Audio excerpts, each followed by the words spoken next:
Monologue 68, Missions, Kingdom 3.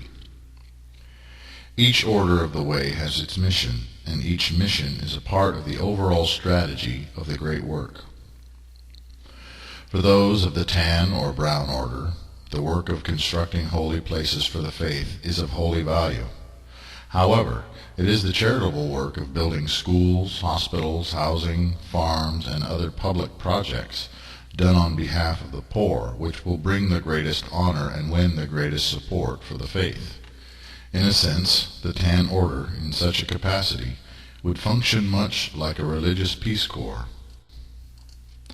The violet order is for those who delve long and deep into the mystical, the magical, angel magic, the metaphysical, the paranormal, the parapsychological, the sciences in general, in a God-centered way. Yet, in their mission work for and within the world, the Order of Gabriel should focus on aiding members of the other monotheistic faiths. They might act in the role of lecturers, and may use their mystical skills in various ways that are rather indirect. It is reasonable to assume that the mystical and theurgical workings of the Violet Order will frighten the weak-minded and those who are narrow of vision, as they are to be the delvers of holy mysteries, and should keep their most grandiose works among themselves. The green or emerald order are those who are political and social activists, the kind who love nothing better than to spend their free time protesting, petitioning, and otherwise being vocal advocates for practical and tangible reforms in the world. The missionary labor of a member of the Green Order might then center on organizing political parties, protests, and getting the message out. Indeed, taking a page from the playbook of the controversial Jehovah's Witnesses, they might even spend time in door-to-door ministries, which is a labor of great courage and tenacity. The Orange Order is to be made up of writers, sculptors, musicians, painters, and masters of media or graphic arts, theological arts, and as such they play a very pivotal role in the propagation of the faith. The entertainers among their ranks will be skilled at public speaking, and would, therefore, make excellent preachers. However, their real power is in their arts and crafts, for such expressions can and will bring glory and honor to the way. Moreover, entertainers and artists have the potential to earn a very good living, and may devise methods to channel financial resources into the faith. The necessary evil of funding is a simple fact of your reality and cannot be ignored. The gold or yellow order are the true missionaries, in the Christian sense of the word, for they are the founders of schools, seminaries, and educational programs in general, and will be good organizers by their own level of education. Teaching and expounding upon this revealing is where they shall do the most good. The blue order, well above and beyond any other order, will glorify the faith. By their charitable and compassionate labors they will build spiritual and social bridges, and shall win many to the faith by their love. More miracles in the form of synchronicities and outright phenomenon will be seen among the ranks of the blue order than in any other sect of Uranianism, especially among those who wear the white robes. You are not to worship Mary, Mother of Jesus, nor do you worship Mary Magdalene. And yet in Zadkiel is the most feminine of the archangels, and she, he, it has often appeared as the Virgin Mary in order to counter the power of the harlot of Babylon. The Red Order will be, as stated, the most controversial order of the faith, and you will find that I spend more time speaking of this order for this very reason. The expressions of the Red Order can be of extreme value, surpassed only by the Blue Order. But if you, the members of the Red Order, do not conduct yourselves professionally and discreetly, you will only bring about persecutions and generate more hatred for the faith than you do love.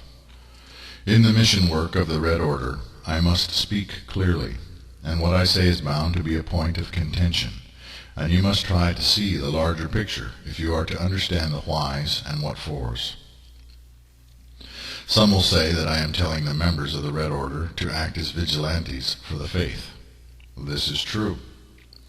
Some will say that I am commanding the Red Order to infiltrate militaries and work to take over and overthrow governments from within.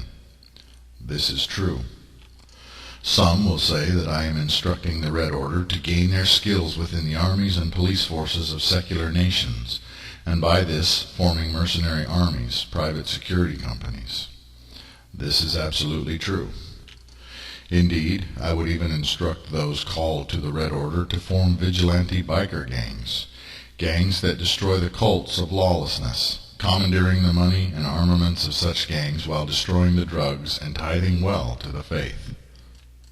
Moreover, if you are thrown into prisons, you should form Urian prayer and study groups, and band together to persecute the evil ones, even as you are completely respectful to the guards, so as to win honor and respect.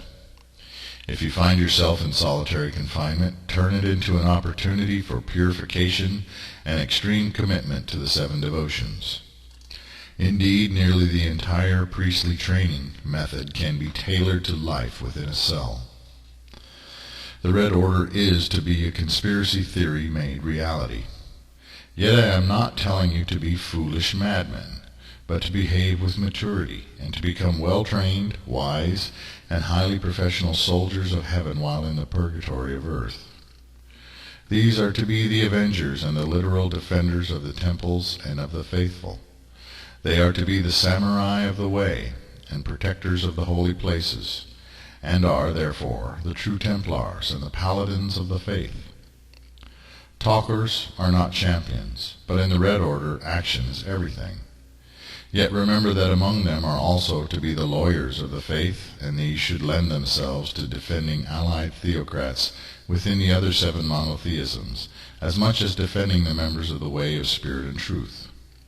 Moreover, the members of the Red Order are called to be the butchers, because they are not as squeamish and must overcome their timidity.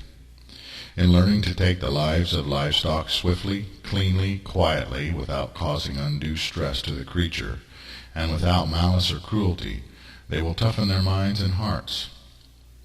As police officers, they will fight the spirit of lawlessness head-on, and will be well positioned to aid their vigilante brothers and sisters.